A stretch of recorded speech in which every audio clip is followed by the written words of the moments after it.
A film that I picked up on from a streaming service last night was The Philadelphia Experiment, the 1984 science fiction film directed by Stewart Raffill of Mac and Me and Ice Pirates fame, but based on a story and executive produced by John Carpenter. It takes as its starting point the urban legend of the USS Eldridge, which supposedly was rendered invisible by special experiments in the 1940s to create a ship that was invisible to radar.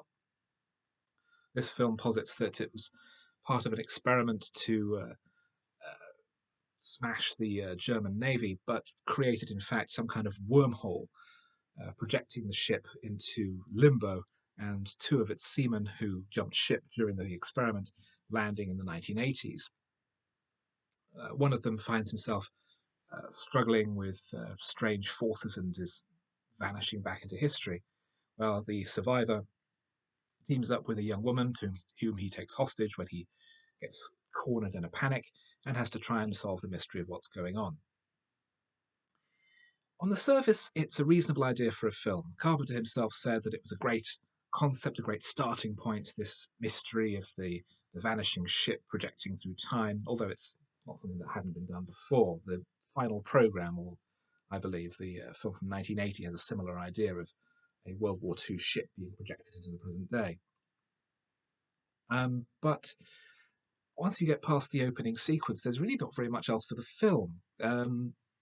It falls apart because there's a very contrived chase where the authorities are after the sailor because he can help them uncover why there's this giant hole in the sky, whereas he and his love interest are running around the countryside evading them because they think that they're going to kill them or something. It's very contrived, artificial type of plotting. Another problem is that Michael Paré, the lead actor, is a complete blank and very boring to watch and has no chemistry with Nancy Chavez, the love interest, who doesn't really contribute very much to the story apart from explaining what life is like in the 1980s.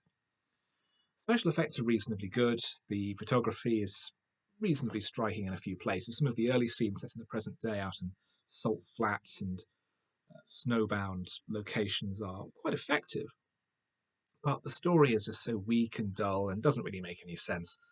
And overall, it's something that I'm glad John Carpenter took his name off. He's still credited as executive producer, but apparently most of the adjustments to the script were made by Raffill, who has a not a great reputation, let us say. So it's not a film that I would particularly recommend, and it might well be the worst film of 1984. There's quite a lot of competition for that, but rest assured, this one is pretty bad.